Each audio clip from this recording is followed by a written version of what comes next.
Espero que todos estén teniendo un día muy bueno, estén teniendo una muy buena semana. Estamos avanzando en la corrección de sus pruebas. Espero que podamos tenerlas listas la próxima semana, sea probablemente finales de la semana, para que también ya puedan tener pronto sus calificaciones. Pero obviamente les vamos a avisar con tiempo. Eh, Aprovecho de decirles que, que ahora que comenzamos ya desde la sesión pasada, comenzamos la segunda unidad del curso. En el sitio del curso en Canvas ya puse un nuevo foro para que puedan ir anotando ahí todas las dudas que les queden o los aportes también que quieran hacer con respecto a cualquiera de los contenidos que vayamos viendo. En el foro de la primera unidad del curso, bueno, aprovecho de contarles, se los voy a mostrar, que en el foro de la primera unidad hubo un aporte bien interesante acá, ayer de Carolina, perdón, de Martina Labra, que nos mostró, que hizo una pregunta que lo quiero destacar porque relacionando un texto que parece están leyendo para Introducción a la Lingüística, sobre algunas afirmaciones de Ferdinand de Saussure y cómo eso se podía relacionar con lo que habíamos estado viendo en clase. Bueno, una pregunta bien interesante y también yo quise darle ahí una respuesta. Pues léanlo, por favor, porque creo que es un muy buen aporte y los animo mucho a todos a usar el foro también de esta manera. Como les decía, ya hay un foro de la segunda unidad del curso, acá, ¿cierto? Lo voy a ir poniendo siempre en la parte superior de cada una de las nuevas unidades para que puedan entrar ahí y hacer tanto las preguntas que quieran como los aportes que quieran en cualquier momento. Bien, los animo a eso. A propósito de eso, hoy día revisando una página de memes que suelo estar buscando para sacar material para mis clases, gracias a ti, Martín, encontré esto que reflejaba muy bien alguna de las... Me habría gustado tenerlo para cuando vimos la primera unidad, ¿eh? Que creo que está muy bueno a propósito de los dialectos y la especial relación que tiene el dialecto del español de Chile con el resto de los españoles, ¿no?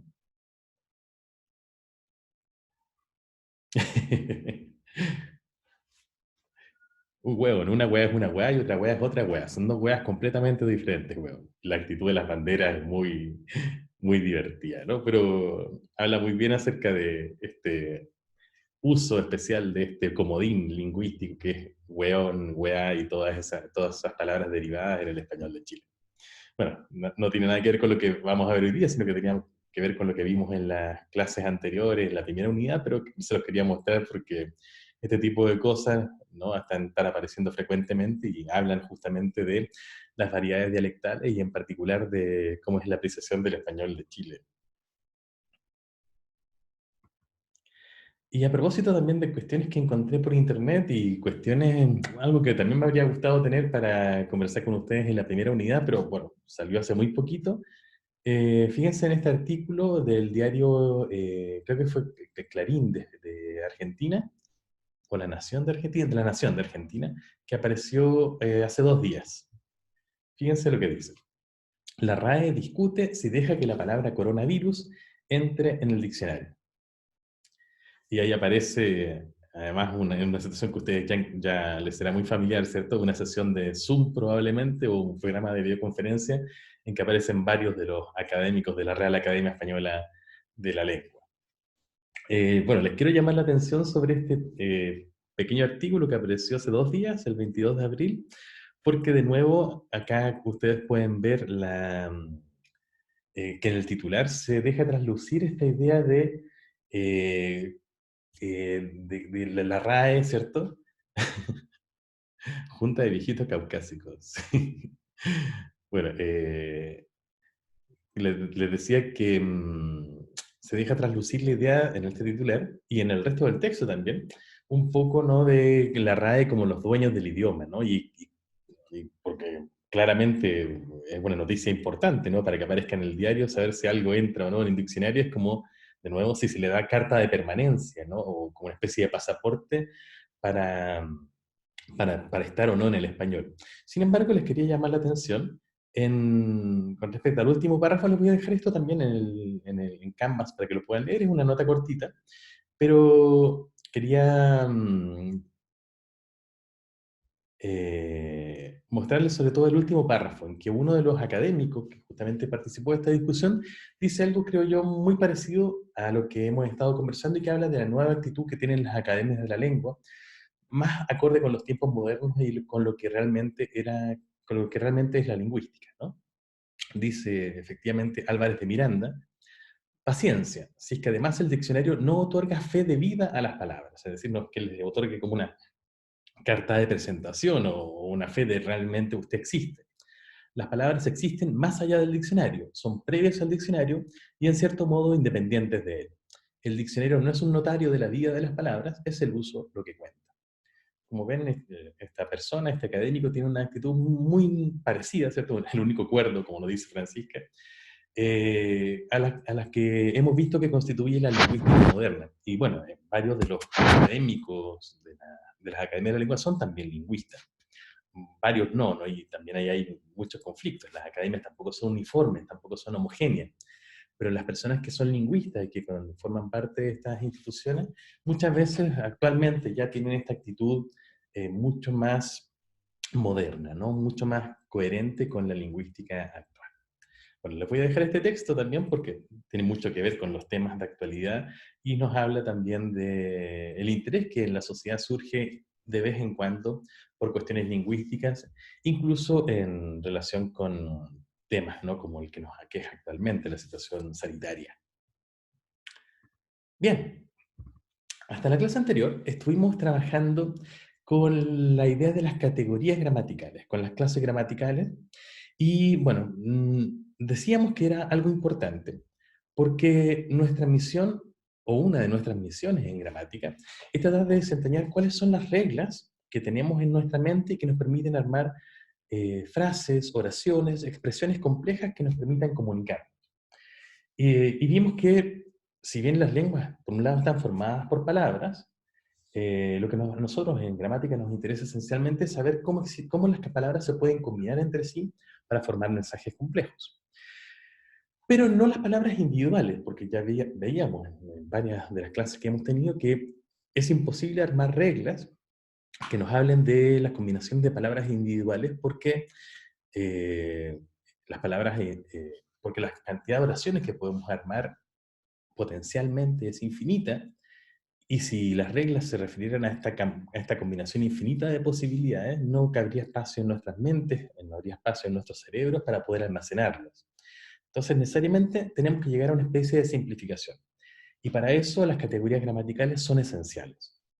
Discutimos en las clases anteriores también, esto a modo de un breve repaso, que si bien las categorías gramaticales, la existencia de categorías gramaticales parece ser una necesidad tanto metodológica como una necesidad real, ¿cierto? Una necesidad cognitiva para el funcionamiento del lenguaje, no es fácil saber cuántas son ni cuáles son, porque los criterios que se han usado históricamente para clasificarlas no son los mismos.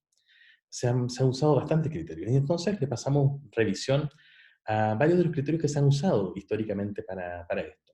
Vimos en primer lugar el criterio más intuitivo, el hecho de relacionar las categorías gramaticales con categorías semánticas, podríamos decir, con motivaciones semánticas, es decir, tratar de establecer categorías como adjetivos, sustantivos, etcétera, en relación con las cosas con las que concuerdan en la realidad. Y ya vimos que eso tenía, que si bien eso era intuitivo, tenía un montón de defectos, pero lo vamos a dejar ahí porque ya hemos trabajado mucho con eso. Le dimos revisión también luego a otros criterios como el de las clases abiertas frente a las cerradas, el de las clases llenas frente a las vacías, viendo que tenían algunas ventajas, pero también un montón de defectos, ¿no? Sobre todo estas últimas dos clasificaciones, el hecho de que se tratara de clasificaciones blanco o negro, ¿no? Binarias, y que claramente no eran suficientes para nuestros propósitos, ya que necesitábamos más de dos categorías gramaticales, como en cualquier análisis como lo que tratamos de hacer al inicio se podía ver. Y al final de la última clase, al final de la última sesión, lo que hicimos fue mirar cómo realmente, como hablantes, cuando nos enfrentamos a palabras desconocidas en un texto, realmente le asignamos nuevas categorías, con el ejemplo de Cortázar, ¿no? Y nos dimos cuenta de que en realidad no lo hacíamos centrándonos su correlato con la realidad, es decir, no usábamos el criterio semántico, tampoco con tanta claridad se pertenecían a una clase abierta o una clase cerrada, porque de hecho eso lo ignorábamos, sino que lo que hacíamos era más bien fijarnos en dos cosas. Cómo estaban constituidas las palabras internamente, es decir, si tenían algún componente que nos pudiera dar alguna pista de su categoría, porque se asemejaba a cómo estaban formadas otras palabras parecidas. Es decir, si una palabra terminada en AS, por ejemplo, como en gladiofantas, ¿se acuerdan? Era muy probable que fuera un sustantivo, porque hay muchos sustantivos en español que también terminan en AS, ya que ese AS nos marca la terminación de género y la terminación de número, y cosas parecidas. Es decir, usábamos por un lado la morfología. Luego vamos a entrar con más detalle a discutir cómo es la morfología, cómo opera en español. Pero también usábamos la combinación, o más bien la relación que esa palabra estaba estableciendo con otras palabras de su entorno. Y así veíamos que si una palabra aparecía después de una palabra como las, a pesar de que desconociéramos el significado de esa palabra, iba a ser probablemente un sustantivo, ya que los sustantivos son los que con más propiedad típicamente aparecen después de una palabra como las. Y así, ¿no? Vimos algunos ejemplos también hacia el final de la clase en que poníamos una especie de huecos en una oración y veíamos que solamente algunas palabras podían encajar en esos huecos mientras que otras no. Y concluimos entonces finalmente que nuestro criterio esencial para definir las categorías gramaticales va a ser el funcionamiento de las palabras, ver cómo funcionan en su entorno. Ese le llamamos el criterio sintáctico o el criterio funcional. Lo que vamos a empezar a hacer a partir de la sesión de hoy y sobre todo ya desde la próxima semana es meternos ya derechamente en la sintaxis. Estudiar justamente cómo se ordenan estas palabras y en realidad para formar las reglas, las categorías gramaticales para formar estas expresiones complejas. Bueno, para empezar a entender qué es esto de la sintaxis, necesito un voluntario o voluntaria, por favor. ¿Quién se ofrece?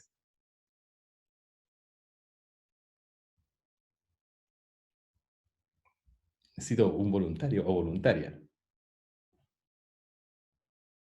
A ver, ¿qué dijo ahí? Ignacia, ya. Ignacia, ¿tú eres voluntaria? Sí, ya. Muy bien. Necesito para esto que actives tu micrófono, Ignacia. ¿Estás ahí? Sí, hola. Perfecto, te oigo muy bien. Bien. Pucha, quería hacer esto de otra manera, pero no me resultó. Me Ah, pareció. ya, si era yo no funcionaba. ¿Cómo? Si era yo no funcionaba. No es que quiera hacerlo con otra persona, que te voy a decir lo que quería hacer para decirte qué es lo que pretendía hacer en un principio y no me funcionó. Es que tengo Ya. una imagen acá que quería que solamente vieras tú, pero Ah, iba a mandártela por el chat, pero me di cuenta que no es posible mandar una imagen por el chat. Así que bueno, vamos a hacerlo de una manera secundaria. O mejor, mira, mándame por el chat tu correo electrónico. ¿Tienes acceso a tu correo electrónico en este segundo? sí, Súper. Mándame aquí tu correo para mandarte una imagen por correo electrónico. Todo el resto, esté muy atento, por favor. Voy a dejar por un momento de compartir pantalla para que no vean lo que voy a hacer, lo que le voy a mandar a Ignacio.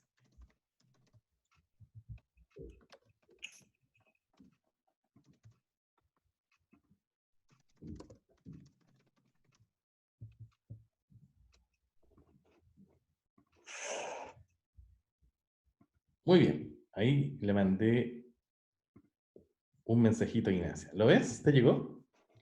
sí, al tiro la reviso, espera. Revisa. No digas qué es. Ya. Todo el resto muy atento. Oh, pero sí es un... Ah, se imagina. Es una imagen. ¿Bien? Avísanos cuando te llegue. Sí, ya me llegó. Perfecto. Ya, lo que quiero que hagas tú ahora, y quiero que el resto de tus compañeros esté muy atento, es que nos describas qué es lo que hay en esa imagen, de manera que tus compañeros puedan hacer como replicarla, ¿no? Hacer un pequeño dibujo o anotar lo que ahí aparece. ¿Ya? Ya. Es algo parecido al logo de una compañía que tiene una pelota con rayas de cebra, que son como rayas celestes con blanco. No tiene contorno. Y al lado dice AT y T con el signo de I, siendo el que se usa como en Casa Ideas, por ejemplo. Perfecto. Ok. ¿Todos lo entendieron? Francisca dice que se perdió. Se perdió heavy. Encuéntrate, po. De nuevo dice Etienne. A ver, Ignacia, nuevamente, por favor. Ya, es como un logo de compañía, que hay como una pelota sin contorno, y la pelota está formada por diferentes líneas celestes y con como líneas blancas, entonces como una pelota cebra que no tiene contorno, y al lado dice ATIT, solo que es como at y el signo, ese como símbolo que se usa para no poner i y después la t. Perfecto. Yo creo que lo describe súper bien, Ignacia. Bueno, esto me pareció, como decían algunos de ustedes, al juego de lo de la DEC que hicimos en alguna de nuestras primeras clases, ¿no? Pero en esta ocasión, eso, lo que puso a Vicente ahí es efectivamente lo que es. Así que, en efecto, eso es lo que estábamos buscando reproducir. Es, en efecto, el logo de una compañía de comunicaciones o de tecnología, no recuerdo muy bien de qué es, que se llama AT&T. Pero, claro, a lo que quería... Muchas gracias, Ignacia. ¿Eh? Ah, ya, apago mi micrófono, permiso. Se canalla. Pero lo que quería llamar la atención de ustedes es justamente en la dificultad, bueno, en la descripción del logo, por supuesto, ya que no es un elemento lingüístico, pero en la dificultad esencialmente de describir esto,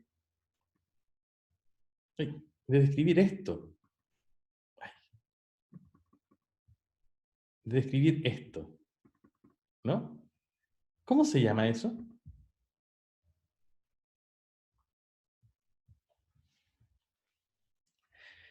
Elena nos dice que es un et. Bueno, en efecto, viene de la conjunción latina et. Después podemos explicarlo, te voy a pedir que lo expliques, Elena. Un infinito con patas chuecas, la I de casi ideas, el signo de I que no es el 3 con raya. El...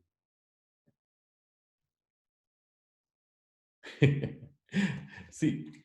Bueno, de hecho, tenemos un problema, y es que cuando queremos describir este signo, esta, entre comillas, letra, no tenemos una palabra del español para hacerlo, porque el español no tiene la palabra porque en esencia no es un carácter del español. Eh, esto en inglés se llama, se lo voy a escribir aquí, se llama ampersand. Por si alguna vez se quieren lucir con sus amigos, ¿no? Dando el nombre preciso de ese signo, el ampersand. Pero la verdad es que muchas veces cuando nos vemos necesitados de describirle a alguien que escriba ese signo, ¿no? Nos pasa como le pasó a Ignacia, ¿no? Tenemos que usar circunloquios, tenemos que usar frases para mencionarlas, ya que en el español no existe un nombre específico para esta idea en particular, pero en este caso para este dibujo, para este signo. Antes de pasar a lo siguiente, Elena, ¿no, estás ahí? ¿Nos podrías contar por qué le dices que esto es un et latino? O sea, en este símbolo está poco claro, pero en otra forma de escribirlo se ve más claramente que es una E y una T. Sí, O sea, el ampersand en general. tienes toda la razón, Elena. Esto, en verdad, a pesar de que muchos la conocemos por algo así como la I del inglés o el and o algo parecido, la verdad es que viene de una forma de escritura que tenían los monjes medievales para escribir la conjunción latina et, que es I, nuestra I, es decir, justamente la idea de la conjunción copulativa. Lamentablemente, no tengo acá se los puedo mostrar, perdón por lo improvisado, pero les puedo mostrar a qué es lo que se refiere Elena. A ver, yo tengo un monje, ¿no? A ver, voy a compartir.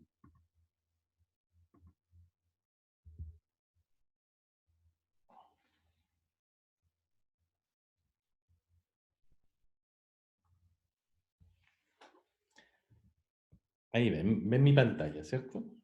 Bueno, el et en latino se escribe así. Y esto, entonces, cuando lo escribían los monjes medievales, tendían a hacerlo en algunas ocasiones A ver si recuerdo bien cómo era. Así, se tendía a unir, como pasa generalmente con la escritura manuscrita, ¿no? Y luego, por supuesto, al escribir de una manera más rápida, muchas veces tomando apuntes, poco a poco esos dos signos empezaron a transformarse en uno solo. Algo así, ¿ven? Y esto evolucionó finalmente a esa forma. ¿Ven? Eso proviene entonces del et latino. Y hasta como dato friki, nada más. No es exactamente esa la evolución, pero más o menos proviene de ahí, para que ustedes luego lo puedan revisar también. Ahora vuelvo a compartir la sección de mi pantalla. Espero que aprecien mi gran dominio de Zoom y sus estrategias, ¿eh?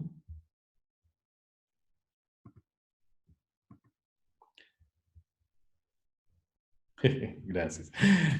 Bueno, ¿por qué les muestro esto? ¿Por qué les hablo de esta anécdota? Y sobre todo, hice este pequeño ejercicio con Ignacia y con todos ustedes.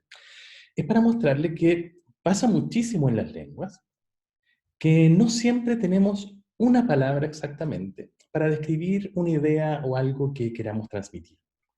Y eso en realidad es algo muy evidente, porque las cosas que queremos transmitir son potencialmente infinitas. Piensen simplemente en los sentimientos, en las sensaciones, en las ideas, bueno, incluso en las realidades físicas, porque se van creando, por ejemplo, hay inventos que hace 15 o 20 años no existían, hace 100 años mucho menos, y las lenguas son, en cuanto a su léxico, necesariamente limitadas. Las lenguas tienen un número limitado de palabras que pueden tener, mejor dicho, un número limitado de unidades significativas que pueden tener, para no meterme en el lío de las palabras, que ustedes ya saben que es bastante complejo. Entonces, si por un lado la realidad que queremos describir, la realidad de la que queremos hablar, es potencialmente infinita, ya que tenemos un número potencialmente infinito de objetos, combinaciones de objetos, de sensaciones, de sentimientos, de combinaciones de sentimientos, de ideas, ¿cómo podemos hacerlo para transmitir lingüísticamente esa infinitud potencial? Y la respuesta es que no podemos hacerlo solo con palabras, ya que las palabras son necesariamente un número limitado. De nuevo, la capacidad cognitiva de nuestra mente para almacenar palabras es enorme, pero no es infinita. Por lo tanto, ya después de 80.000, 100.000, etc., se nos va a quedar completamente limitado.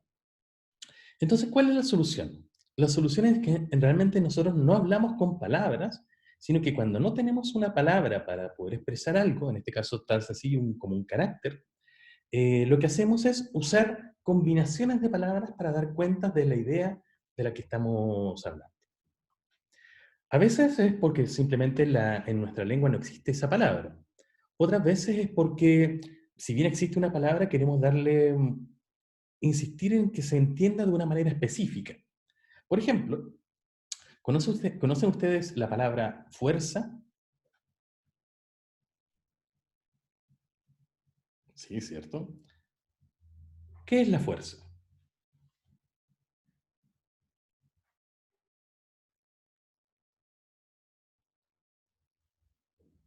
Sí, por supuesto, como dice Ignacia, depende del contexto. Por supuesto, podemos entenderla como una magnitud física, podemos entenderlo como el potencial físico también, como las capacidades de una persona, o que alguien entrena para tener, por ejemplo, en el gimnasio.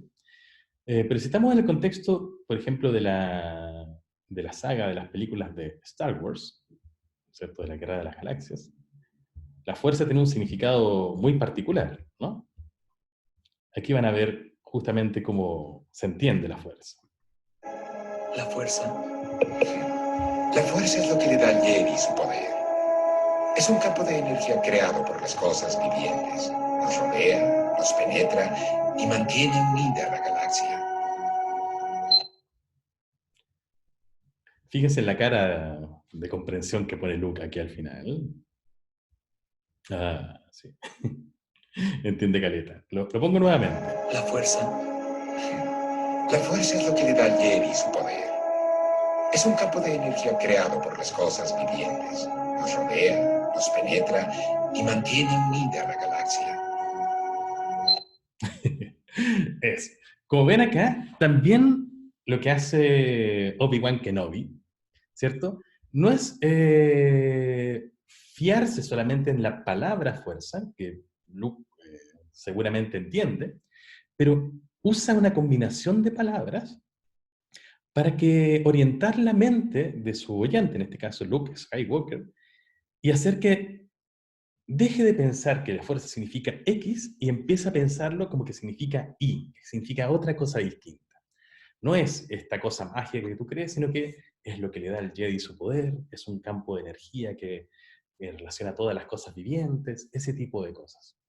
Entonces, nosotros también usamos combinaciones de palabras, no solamente para dar cuenta de ideas para las que no existe una palabra en español o en nuestra lengua, sino también, por ejemplo, para reorientar el significado de una palabra, por ejemplo, en este caso, la fuerza.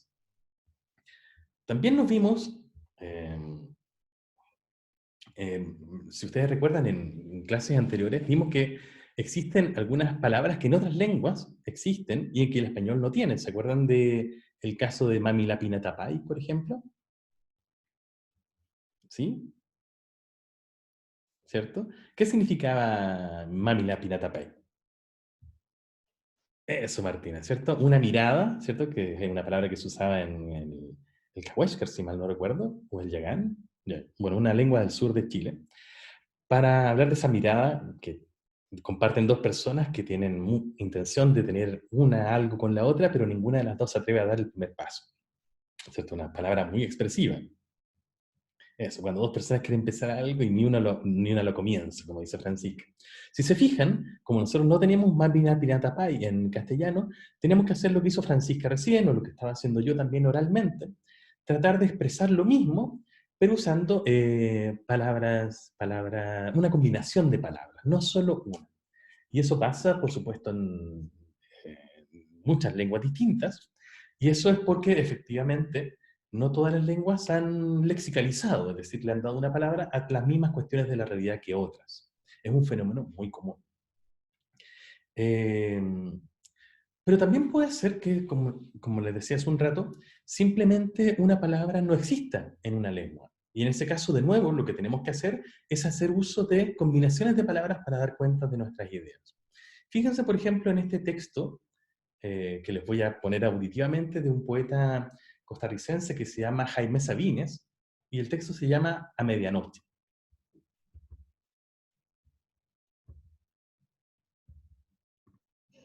Del diario semanario, otro fragmento.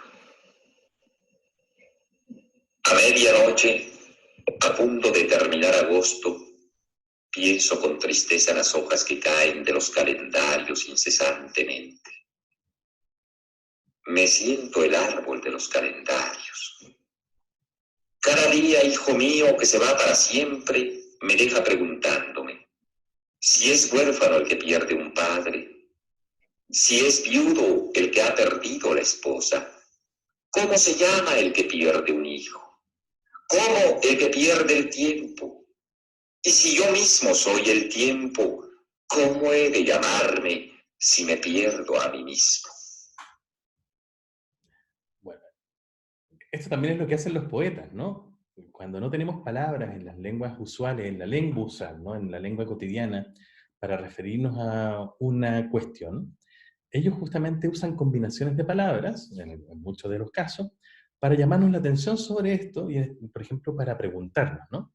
Y en efecto, en español no existe una palabra, por ejemplo, Sabines habla de si es viudo el que pierde la esposa, si es huérfano el que pierde un padre, ¿cómo se llama la palabra para definir al que pierde un hijo? Y la verdad es que en español no tenemos una palabra para eso, ¿no? Por distintos motivos, por algún motivo en particular, tenemos una palabra para el que pierde una esposa o un esposo.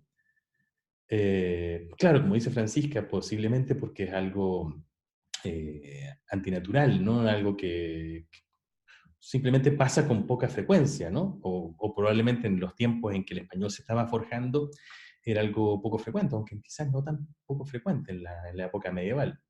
O quizás no tan importante, no tan relevante para esos hablantes, para poder lexicalizarlo en una sola palabra. De hecho, muchas veces el hecho de por qué en algunas lenguas existen palabras y en otras no, es más o menos misterioso. Bueno, pero ahí sobre lo que les quería llamar la atención es que, en efecto, Sabines tiene razón. No tenemos en español una palabra que se refiera a quien pierde un hijo, ¿no? De hecho, tenemos que usar entonces un circunloquio, una combinación de palabras.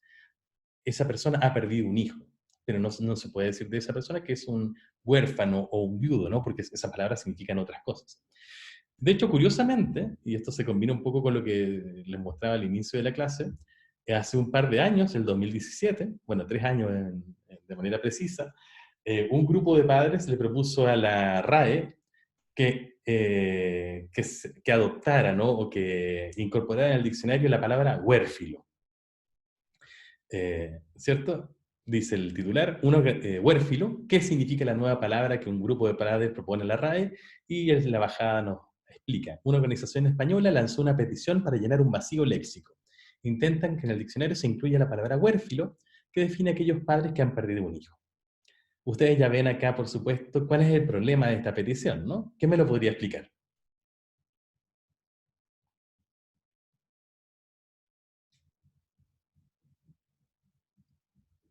Exacto. Como nos dice Felipe, ¿cierto? No se usa.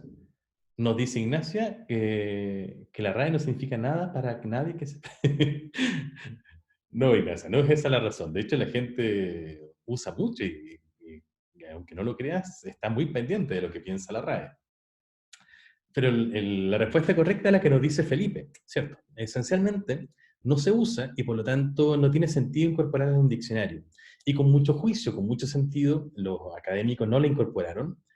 Claro, como dice Martina, unos pocos hablantes no pueden modificar el lenguaje, independientemente de quiénes sean esos hablantes. Y esto es muy interesante. Independientemente, y aquí nos movemos un poco del tema de nuevo, independientemente de las buenas intenciones que pueda tener alguien, como por ejemplo el hecho de querer incorporar una palabra al español porque se ve que hay un vacío léxico ahí, de hecho podría ser una palabra muy útil. Independientemente de eso, la verdad es que si esa palabra no se usa, no tiene ningún sentido tratar de crearla por un decreto, ¿no? No hay ningún grupo de presión o no hay ningún grupo de poder que por sí mismo pueda alterar el lenguaje. Lo único que podemos hacer es, en realidad, si nos interesa que exista una palabra, es tratar de usarla y tratar de contagiar al resto de que se entusiasme con ese uso y que eso se vaya masificando cada vez más. Pero tratar de hacerlo por un decreto, tratar de que una palabra simplemente empiece a existir poniéndola en el diccionario, y cuando digo palabra, digo cualquier uso lingüístico, y de esto lo vamos a hablar después también a propósito de la corrección lingüística, o de la corrección política en el lenguaje, especialmente con cuestiones sobre el sexismo lingüístico, vamos a referirnos a estos temas más adelante. La verdad es que independientemente de las buenas intenciones que pueda tener alguien, no se puede modificar el lenguaje por un decreto. Y como proponían estas personas que trataban de incorporar la palabra huérfilo entonces al diccionario. Lo interesante entonces, y esto es lo que quería destacar, es que cuando no tenemos una palabra en el español como huérfilo, ¿cierto? La verdad es que no es que no podamos hablar de eso, sino lo que tenemos que hacer es usar un circunloquio, usar una combinación de palabras para darnos a entender, ¿cierto? No podemos decir un huérfilo porque la palabra no se usa, pero sí podemos decir una persona que ha perdido un hijo. Y con eso damos a entender perfectamente la idea.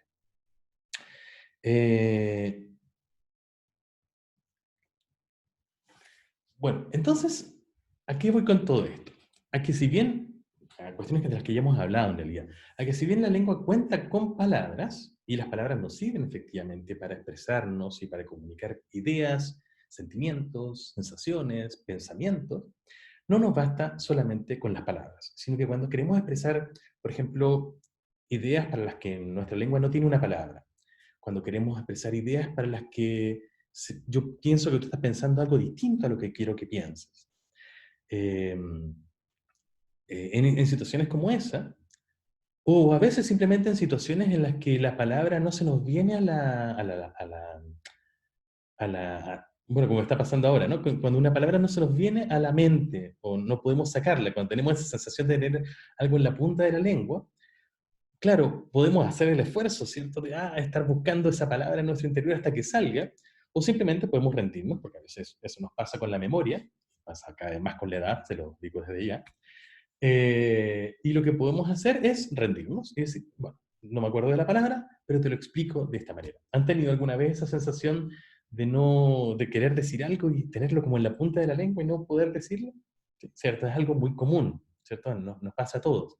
Y en ese caso la mejor solución es, bueno, rendirse un ratito, esperar que la mente, el cerebro te traiga la palabra luego cuando estés más relajado, eso habitualmente pasa. Y simplemente lo que podemos hacer es explicar lo que queremos decir. Es decir, no usar la palabra que no nos viene a la mente en el momento, pero explicar lo que queremos decir usando una combinación de palabras.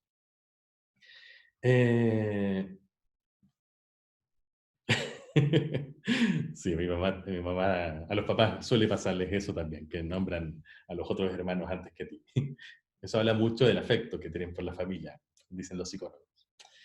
Bueno, entonces la lengua cuenta con palabras, pero no nos comunicamos solamente con ellas, sino que con combinaciones de ellas. Pero esas combinaciones, como ya hemos insistido mucho, no son combinaciones al azar. No cualquier combinación de palabras es posible o es aceptable en una lengua.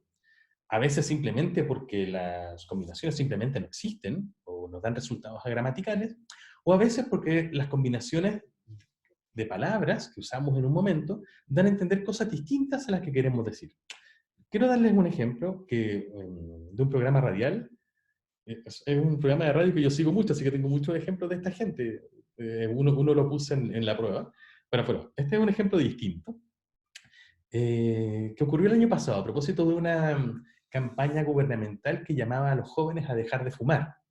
Bueno, aquí van a escuchar qué es lo que pasó con esta campaña y los comentarios de estas personas.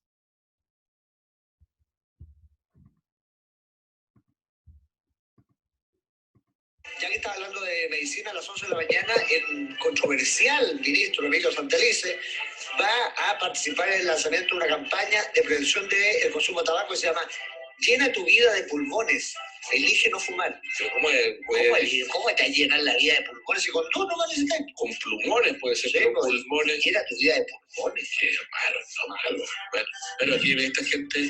tampoco Llena sabe mucho. tus pulmones de vida. Mira, Llena nomás, llena. llena tus pulmones de vida. Llena. Elige no fumar. L. Yo creo que de verdad se equivocó el que escribió esto. Sí. Llena de vida tus pulmones, llena tu vida de pulmones. Llena tu vida de pulmones. Llena de Llena tu vida de llena de pulmones. pulmones. O tu serán vida. pulgones. Mira, tiene más sentido. Ok, sí, la verdad que son un poco fome, pero bueno, ahí me entretienen. Y lo interesante es que traen un montón de ejemplos lingüísticos. Ignacia creo que había levantado la mano. Sí, es que puedo contar una anécdota, es muy rápido. Por favor, no, toma su Que tiempo. una vez estaba escuchando la radio y entonces pusieron una canción de un grupo que le hace tributo a Queen Ya. y luego dijeron, bueno, el cantante principal puede ser excelente, pero el hueco que dejó, el hueco de Freddie Mercury es irreemplazable. Y como dijeron, el hueco de Freddie Mercury me dio risa porque es como el huequereque de Freddie Mercury. Ya, eso, bajo la mano, hasta luego. Ya, interesante. Está buena la anécdota, voy a ver cómo la puedo usar después para algún ejemplo lingüístico. Es que esa estructura gramatical, de hecho, es interesante, ¿eh? Como, claro, como el tonto de tu hermano, por ejemplo. Es una estructura bien interesante que va un poquito en contra de lo que, como en general armamos las frases nominales en una lengua. Pero está muy bueno el ejemplo, así que lo voy a usar para más adelante cuando veamos ese tipo de frases en el español. Así que gracias, Ignacio. Pero lo que les quería llamar la atención sobre este caso en particular, ¿cierto? Es que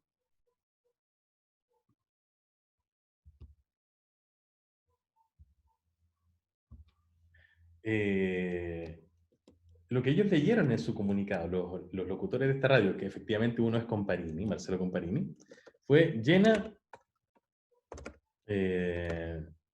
tu vida de pulmones.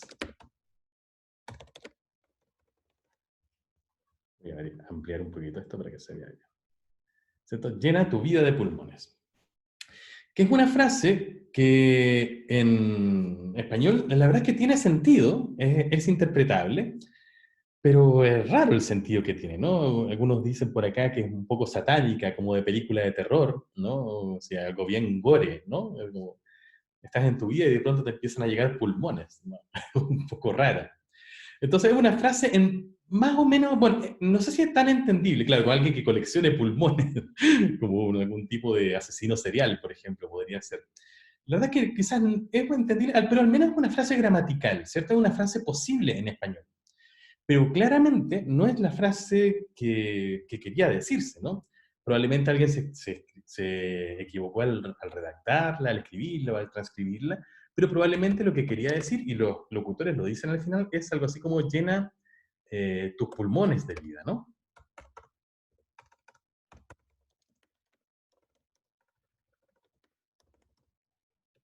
O llena de vida tus pulmones.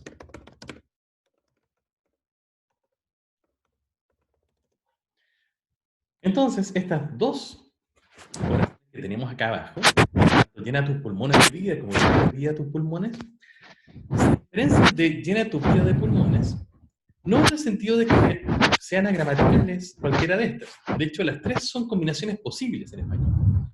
Esto es distinto, fíjense, a otra combinación, por ejemplo, como pulmones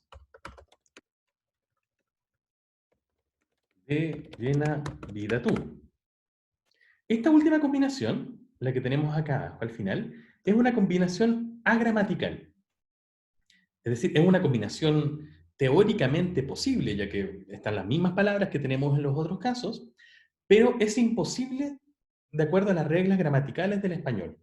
Entonces, una combinación como pulmones de llena vida tú, es una combinación completamente imposible y a eso se le llama agramatical. Y eso se marca con este símbolo de un asterisco antes, ¿cierto? Es parecido al caso del me gustas cuando callas, cuando estás como, me gustas cuando callas porque estás como docente, ¿se acuerdan que vimos en las primeras clases? No todas las combinaciones son efectivamente posibles.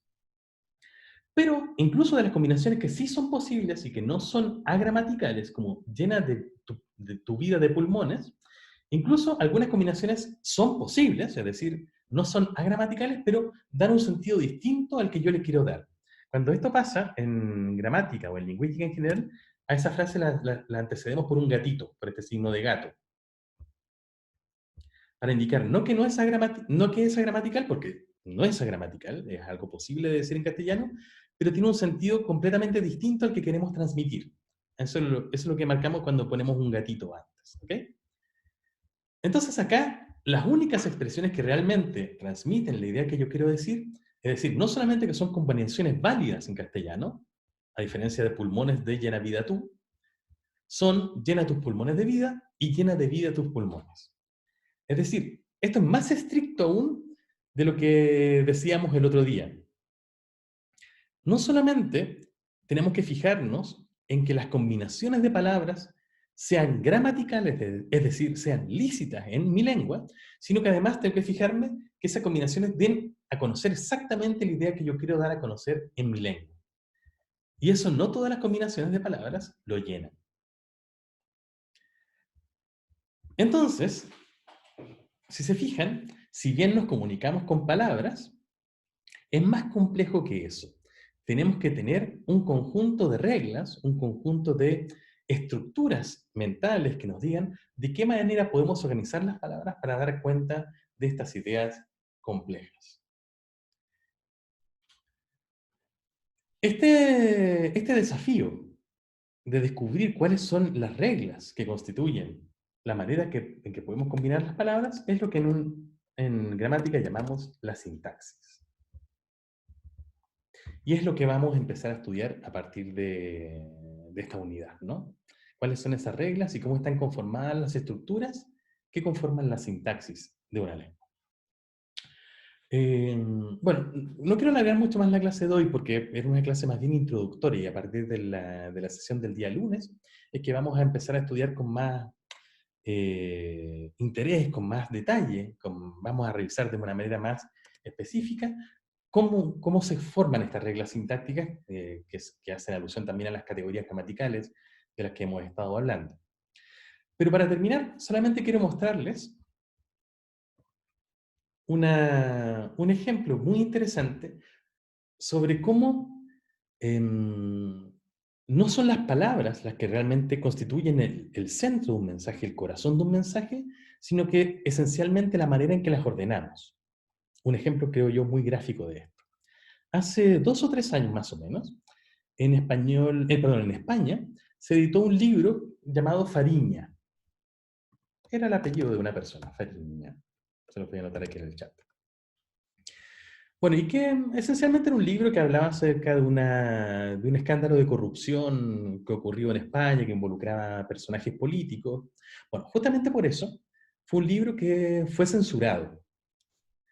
Una orden de un tribunal hizo que todas las copias de ese libro fueran requisadas, fueran tomadas de las librerías donde se estaban vendiendo, y fueran almacenadas, ¿no? No se quemaron, creo yo, pero sí las almacenaron y se las requisaron, ¿no? Porque era un libro que estaba censurado.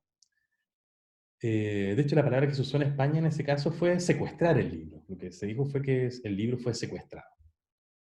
Bueno, esto por supuesto en tiempos como los actuales, afortunadamente causó un gran escándalo, ¿no? Porque era algo que iba evidentemente contra la libertad de expresión. Entonces, la Asociación de Libreros de Madrid creó una página web muy interesante, que lamentablemente, entre comillas, lamentablemente ahora ya no está disponible. Les voy a decir enseguida porque digo entre comillas, lamentablemente. Bueno, pero en esta página, lo que, lo que pasaba era que cada vez que uno la abría, perdón, que uno abría la página, el sitio tenía un algoritmo que iba tomando palabras del Quijote, y a partir de palabras que seleccionaba del Quijote, iba escribiendo automáticamente este libro que estaba secuestrado. Les voy a mostrar, de hecho, un video, pues lamentablemente ya la página no existe, y por eso digo lamentablemente entre comillas, porque luego de esta polémica el tribunal terminó con este secuestro y el libro ahora se puede encontrar en cualquier parte. De hecho, como suele pasar, le dio mucha popularidad al libro y todo el mundo después quería leerlo, así que ya fue muy leído. Pero lo que quiero mostrarles es cómo funcionaba esta página. Lamentablemente la página ya no existe, pero sí hay un video en que mostraban justamente cómo ocurría esto. Así que quiero mostrarles este ejemplo de que ellos titularon Finding, es decir, encontrando a Fariña en el Quijote.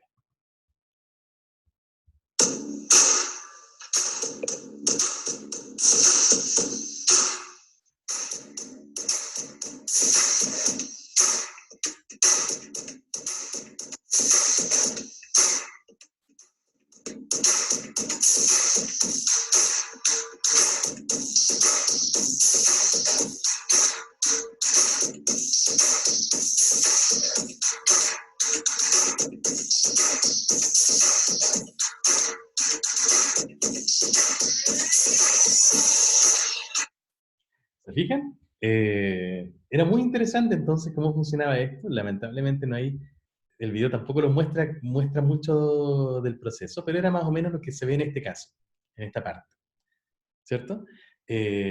A la izquierda hay un espacio vacío que de a poco se va llenando y a la derecha está el Quijote. Y el programa automáticamente lo que hacía era tomar palabras que aparecían en el Quijote e iba reescribiendo automáticamente la historia. Entonces era algo que no se podía secuestrar porque no existía físicamente, sino que empezaba a existir en el momento en que tú abrías la página. Y evidentemente no puedes secuestrar el Quijote, porque bueno, es una obra de uso público, y no puedes secuestrar la lengua.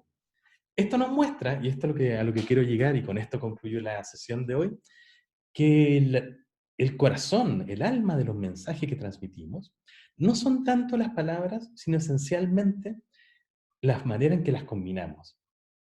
Las palabras evidentemente son importantes, las unidades significativas son importantes, son los ladrillos con los que construimos. Pero el hecho de que construyamos un edificio, un museo, o simplemente que tengamos una torre de ladrillos, lo hace la manera en que las combinamos, lo hace la sintaxis. Y esas mismas palabras entonces pueden usarse para escribir el Quijote, para escribir Fariña, o para hacer una clase como la que estoy haciendo ahora, usando exactamente las mismas palabras. ¿Cómo combinamos estas palabras? ¿Cuáles son las reglas de combinación que rigen justamente este milagro, ¿no? del que hemos estado hablando? De eso se encarga la sintaxis, y de eso vamos a empezar a trabajar a partir del lunes. Eso, chicos, eso es todo por la sesión de hoy. Que tengan una excelente semana. Nos vemos el lunes a las 10. Feliz fin de semana.